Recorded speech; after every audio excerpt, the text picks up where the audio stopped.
Hello students, welcome back to the channel. आज हम बात करेंगे इकोनॉमिक्स के 10 चैप्टर की। 10 चैप्टर का नाम है determination of income and employment. पहले अपन ने गवर्नमेंट बजट पढ़ा था, अब बात करेंगे determination of income and employment की। बहुत अच्छा चैप्टर है, मोस्ट वैल्यूएबल चैप्टर है। ठीक है, डिटर्मिनेशन ऑफ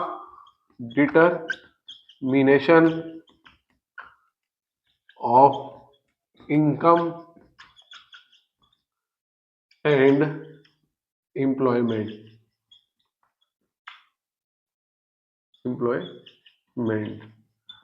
ठीक है, determination of income and employment, ये चैप्टर 10 नंबर चैप्टर 10 है। मार्क्स आपके कैरी करवाएगा आपको ये 12 मार्क्स का ये पूरा चैप्टर है। एमपी बोर्ड में ये 12 मार्क्स का चैप्टर है। Determination of income and employment most valuable chapter है, 12 मार्क्स का है, ज्यादा इसमें से ही पूछा जाता है। ठीक है, बट सर ये बताइए determination of income and employment होता है क्या है? देखिए, अगर सीधा अपन हिंदी में बात करें तो इनकम और एम्प्लॉयमेंट को डिटरमाइन करना, इनकम और एम्प्लॉयमेंट को फिक्स करना। तो देश के, देखो, डिटर्मिनेशन ऑफ इनकम का मतलब ये होगा देश के अंदर टोटल इनकम कितनी है। देश के अंदर टोटल इनकम मतलब टोटल नेशनल इनकम कितनी है। ठीक है, टोटल नेशनल इनकम कितनी है। ठीक है, तो नेशनल इनकम कैसे होती है? वाया टैक्स से, जीएसटी से, शुल्क से, फीस से, है ना, रेवेन्यू जनरेट होता है और सरकार उस पर फिर सोशल वेलफेयर के लिए खर्चा करती है।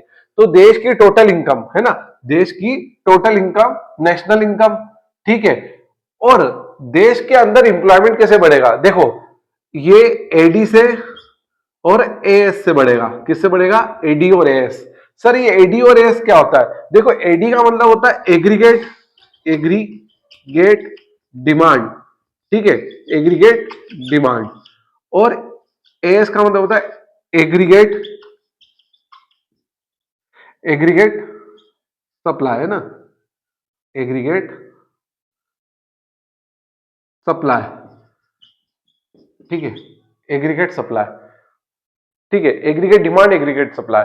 अगर देश के अंदर डिमांड जो है वो इंक्रीज होगी, डिमांड जो है अगर वो इंक्रीज होगी और सप्लाई भी इंक्रीज होगी, तो दोनों अगर इंक्रीज होते हैं तो इससे क्या होगा? एम्प्लॉयमेंट जनरेट होगा। क्या होगा? एम्प्लॉयमेंट जनरेट होगा।